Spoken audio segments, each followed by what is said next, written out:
No.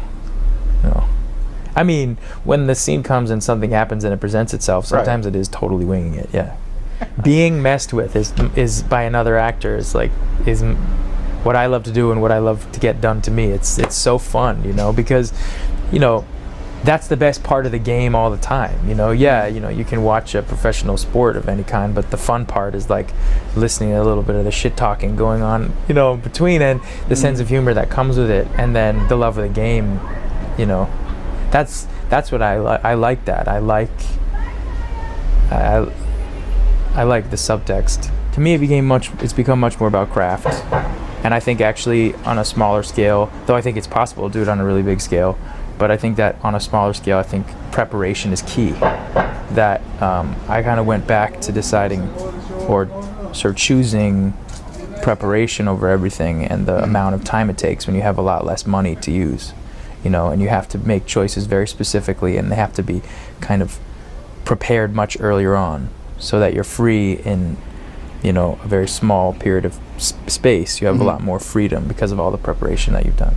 I mean, just in terms of the process of acting, that's what I realizing how much I loved preparation and how much I loved the process before the performance. And I had always loved that when I was on stage, because there's always that very formal rehearsal process that allows you to explore and use your mind and go to places that are wrong as well as places that are right.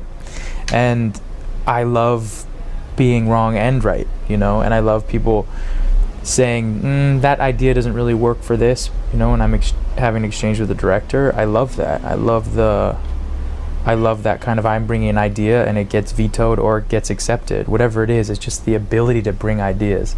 And I see that it's much more possible to do that within the prep time than it is in the moment of shooting.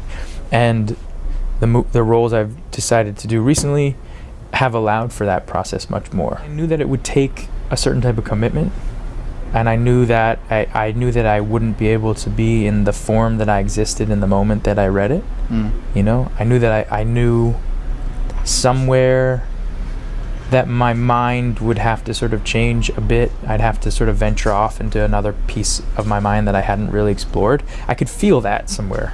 I know that's abstract, but I could feel that. And so when that doubt happens, when you're when you think, I don't know if I can, I think that's very intriguing for me.